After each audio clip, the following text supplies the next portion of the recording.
Welcome to this video guide on cardiac rhythms, designed to help nursing and medical students master essential material for the NCLEX.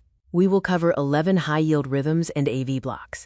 Understanding cardiac rhythms starts with the conduction system. Each ECG wave represents a specific event: the P wave for atrial depolarization, the QRS complex for ventricular depolarization, and the T wave for repolarization.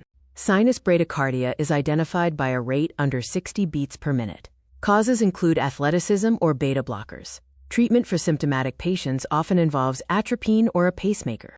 In contrast, sinus tachycardia features a rate over 100 beats per minute. Remember, this is a compensatory response.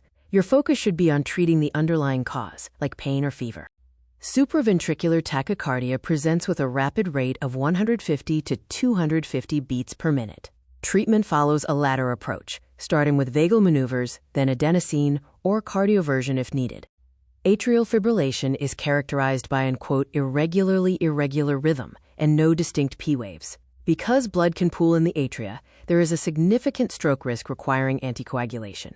Atrial flutter is known for its classic sawtooth waves. Management includes rate control, cardioversion, or ablation, with anticoagulation protocols similar to those for atrial fibrillation.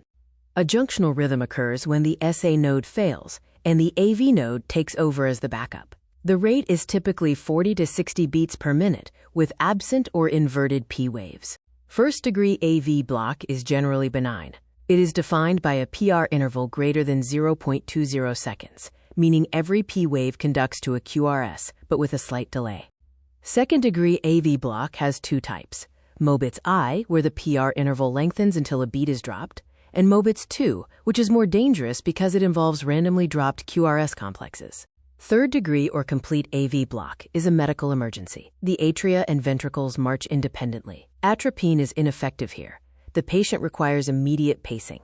Ventricular tachycardia presents with wide, bizarre QRS complexes and a rate over 100. Treatment depends on whether the patient has a pulse, involving either medication or defibrillation. Finally, ventricular fibrillation requires immediate defibrillation, as it is life-threatening. Conversely, asystole, or a flatline, requires CPR and epinephrine, but is not a shockable rhythm.